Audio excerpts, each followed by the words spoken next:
Welcome back to my channel. Hello सबैलाई सेवा नमस्ते। हामी चाहिँ आज हरियाली घुम्न आएको। नमस्ते गाइस, हामीहरु चाहिँ अहिले हरियाली घुम्न आएको। हरियाली चाहिँ अहिले चाहिँ नाम मात्र हरियाली, भुइँमा चाहिँ खहरे लागिरहेछ। माथि आकाशमा मात्र हरियाली छ, भुइँमा चाहिँ पुरा उरसलाग्दो भइरहेछ। सो अहिले चाहिँ हामी पछाडिको घुम्साएको। अब हामीहरु जुतिर जान आँटेको।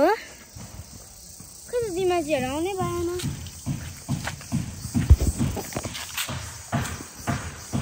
दिमाजीहरु कहाँ जानुभयो? आउँदै हुनुहुन्छ। यहाँ हाम्रो किरात राजाको मूर्ति छ। अनि यहाँनिर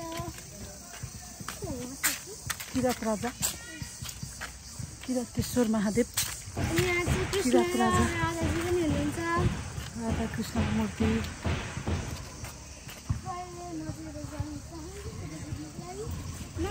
हजुर मेरो एउटा फोटो खिच्नु न। यता यता खिचेर यता खिचेर ल, यता खिच्यो भने फोटो खिचिन्छ क्या। ए हस्, म थाहै छैन हौ। कहाँ खिच्नु भन त।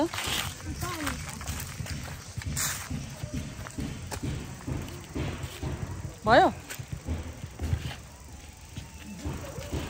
लु, भयो भयो भयो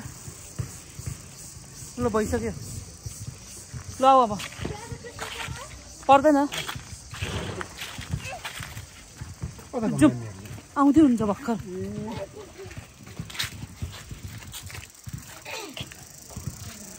अङ्कल हरियाली कस्तो लाग्यो? हरियाली ठिक छ, ठिक छ है, ठिकठाक। ठिकठाक। सो उहाँ दिवाजी चाहिँ मिरिकबाट आउनु भएको धरान घुम्न। हरियाली एकदमै मलाई खुसी लाग्यो। बुहारीहरूले मलाई डुलाउनु लिएको थियो, नातिनीले बुहारीले एकदमै मन पर्यो। खुसियाली हरियाली हरियाली नै रहेछ है। एउटा रिमेम्बर रह्यो धरानको। हजुर, उता मम्मी र देमा पनि आउँदै हुनुहुन्छ। लिनलाई गएछ। बोजूहरू साह्रो ढिलो गर्नुभयो न। बोक्न नसक्नेहरूसँग चाहिँ जान्छ बोगी माग्नलाई है।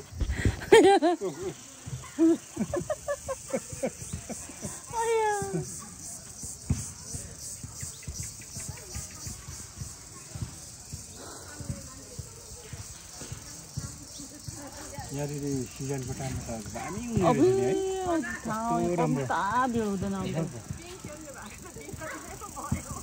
के भयो हो र? ए हामीले चाहिँ हरियालीमा पिङ खेलेर देमालाई वाक वाक आएर है। देमा कस्तो हेऱ्यौ नि, कस्तो ठुलो कम्पाउन्ड रहेछ है। अन्त उतासम्म लु, मुस्किला ऊ बोक्न नसक्ने मान्छेलाई चाहिँ बोकी माग्छ। By by by by by by by by.